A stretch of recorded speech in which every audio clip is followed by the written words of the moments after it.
सभापति महोदय, राजस्थान अधिवक्ता संरक्षण विधेयक 2023 उस पर बोलने का अवसर दिया, आपका बहुत बहुत धन्यवाद। माननीय सभापति महोदय, राज्य सरकार द्वारा हमारे सबसे प्रतिष्ठित और बुद्धिजीवी वर्ग अधिवक्ता वर्ग के लिए जो बहुत वर्षों पहले जिसका ड्राफ्ट तैयार हो गया था, उसको अधिवक्ता हित में आज सरकार सदन के समक्ष लाया गया है। और माननीय सभापति महोदय, मैंने जब इस बिल के बारे में पढ़ा, इसमें लिखा कि राज्य में दिन प्रतिदिन अधिवक्ताओं के विरुद्ध हिंसा और विधिक वर्तकों के विरुद्ध मिथ्या विवक्षाओं के मामले बढ़ते जा रहे हैं, जिसके परिणाम स्वरूप विधि और व्यवस्था की स्थिति का ह्रास और न्याय परिधान प्रणाली से विलंब होता है। इसमें लिखा कि हिंसा और विधिक वर्तकों के विरुद्ध, माननीय सभापति महोदय, मैं कहना चाहता हूं कि राजस्थान में जिस प्रकार से वर्तमान कांग्रेस सरकार गठन के बाद में अपराध में जिस प्रकार की वृद्धि हुई है, उसके कारण तो ये घटना हुई है। आज अगर कोर्ट के अंदर वकीलों की हत्या नहीं होती, अपराध नहीं होता, तो इस बिल को लाने की क्या आवश्यकता थी? तो मैं कहना चाहूंगा माननीय सभापति महोदय कि राजस्थान सरकार को जहां विकास के मामले में नंबर 1 होना था, विकास के मामले में आगे होना था, अपराध के मामले में इतना आगे बढ़ गया, क्या सरकार को अधिवक्ताओं की मांग पर उनके संरक्षण के लिए यह अधिवक्ता बिल लाना पड़ा।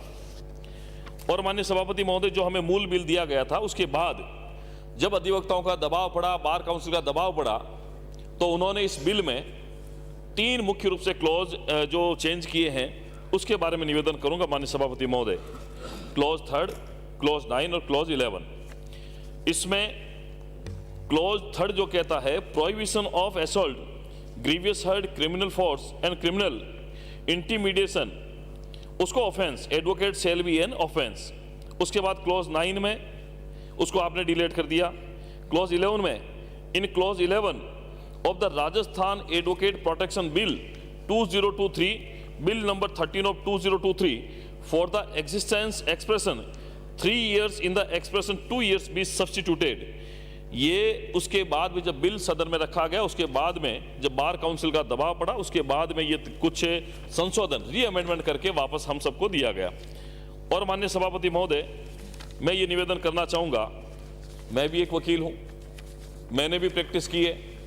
कुछ दिनों की प्रैक्टिस के बाद में जब मुझे चुनाव लड़ने का मौका मिला, पार्टी ने चुनाव लड़ाया, मैं जीता या सदन में आया, तो मैं वकील समुदाय के जो प्रारंभिक समय होता है उसके बारे में, उससे ज़्यादा मैं भी वाकिफ हूँ।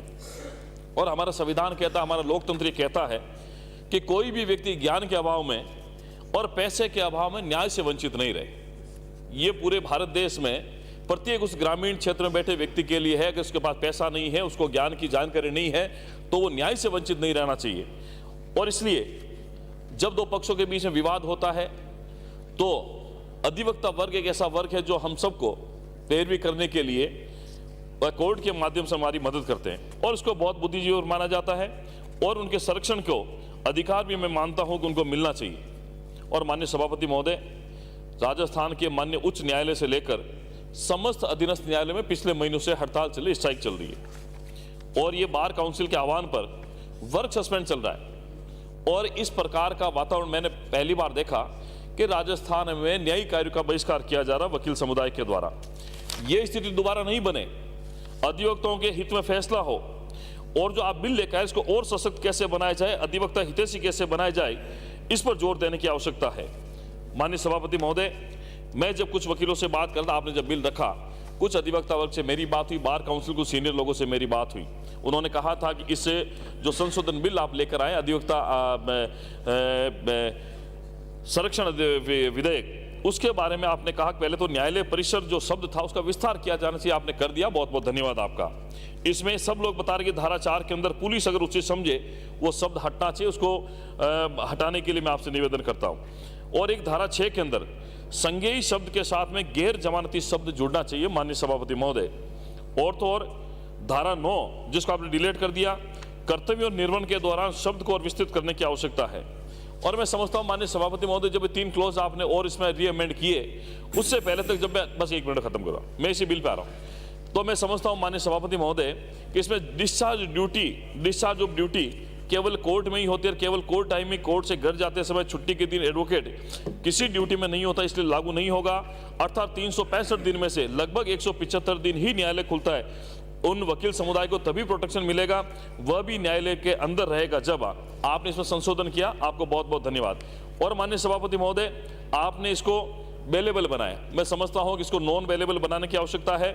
जहां 182 आईपीसी में किसी भी व्यक्ति को झूठे परिवाद पर, इस बिल के विरोध में भी आगे 1 महीने तक या 1.5 महीने हड़ताल करेंगे, ये मैं आपसे निवेदन करता हूं।